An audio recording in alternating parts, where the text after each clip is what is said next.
ada medical equipment, oil spill untuk pencemaran laut, masuk ke dalam pekerjaan kita supaya kita tetap selamat itu bagaimana? Yang pertama di sini banyak pekerjaan ya, yang memang pekerjaan-pekerjaan yang ada di depan ini kita punya risiko yang namanya kecelakaan. Pertama ada loading dan unloading kargo atau bongkar muat. Ya. Bongkar muat pada saat kita di atas kapal tentunya ada risiko kecelakaan, entah ketiban barang, ya kan? Atau kalau di kapal ikan, mungkin kapal ikan pasti ngangkatnya pakai prender. Bisa nggak kira-kira ikannya itu jatuh? Bisa. Nah, kira-kira situasinya bagaimana? Terus yang kedua ada mooring dan unmooring atau pengoperasian tali, ya. Yang ketiga ada enclosed space, masuk ke dalam ruangan tertutup, salah satunya palka, ya, bukan hanya palka saja, banyak, ya, tangki bahan bakar, kalau kapal besar, ya, tangki air tawar ataupun air laut, itu nggak boleh masuk sembarangan. Terus hot work, apa itu hot work? Bekerja di keadaan yang sangat panas. Dalam arti pekerjaan panas itu salah satunya welding, ya, melas, menggerinda, ya, atau memotong pada saat menggunakan blender. Itu pekerjaan panas, ataupun masuk ke dalam kamar mesin, nah, itu pekerjaan panas. Terus working loft, apa itu working loft? Bekerja di atas ketinggian. Ketinggian bagaimana? Contoh kita ngecat lambung, yang memang kita harus menggunakan apa? Safety harness, pengaman tubuh. Dan bukan hanya safety harness saja, safety lain juga untuk menggantikan diri kita.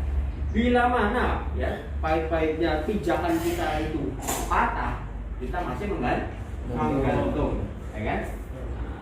Terus ada engine room job dan terakhir hotel produktif juga usah. Yang pertama ada loading dan unloading pada saat bongkar muat. Sekiranya pada saat bongkar muat, ya, area-area yang sekiranya dilewati oleh barang berat ini ataupun bentuknya itu tidak boleh. Hey there, subscribe to my channel and also press this bell icon. Di keadaan berbahaya itu tidak sembarangan. Ya, harus bagaimana? Kira-kira harus ada izinnya, Mas. Ya. Harus ada izinnya. Izinnya bagaimana? Izinnya ya ada safety checklist, bahasa kerennya ya. Safety checklist. Safety checklist itu bagaimana? Harus ada alat-alat yang menopang untuk hidup. Salah satunya alat keselamatan dan harus dapat persetujuan dari kapten. Karena apa? Bila mana terjadi sesuatu harus ada asuransi luar. Kalau harus ada asuransi yang luar, pekerjaannya harus sesuai dengan prosedur. Ya, jangan sampai nanti kita mati konyol, maksudnya seperti ini. Ya. Dan bukan hanya itu saja, ada assessment yang ada perlitoknya pekerjaan. Kalau los bakar brele, apa khusus ya? Biasanya kalau kita ngecat, Mas. Tahu ngecat? Ngecat, pegang cairan. Kalau ngecat sih nggak terlalu ya. Untuk cairan-cairan yang berbahaya. Cairan yang berbahaya. Cairan kalau kita di atas kapal sering saya gunakan itu cairan korosif. Cairan korosif itu untuk Pembersih karat. Itu bahaya, air keras itu. Ya, itu keras. Kalau kita sentuh kebakar. Ya, kebakar karena panas. Dan itu melakukan. Jangan sampai kita lupa. Benar nggak? Ya, ini jangan sampai lupa. Dan jangan suka menyepelekan dengan tugas ini ya. Baik itu walaupun kasar kita jadi anak buah, tetap yang namanya kapten kita butuh. Ya, dia pun kapten kita butuh kita juga. Tugasnya sudah tahu, tentunya harus ada alarm. Kita harus tahu dulu alarm.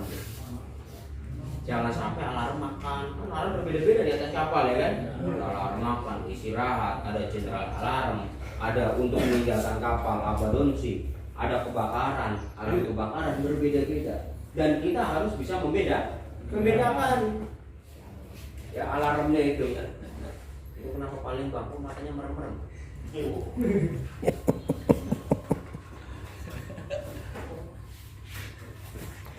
Satu kali ya. Kebanyakan makan tempe kapal selam. Nah, dari alarm jangan sampai lupa ya. Kalau kita lihat di buku ada alarm kebakaran itu 3 pendek 1 panjang, alarm meninggalkan kapal 7 pendek 1 panjang, ada general alarm.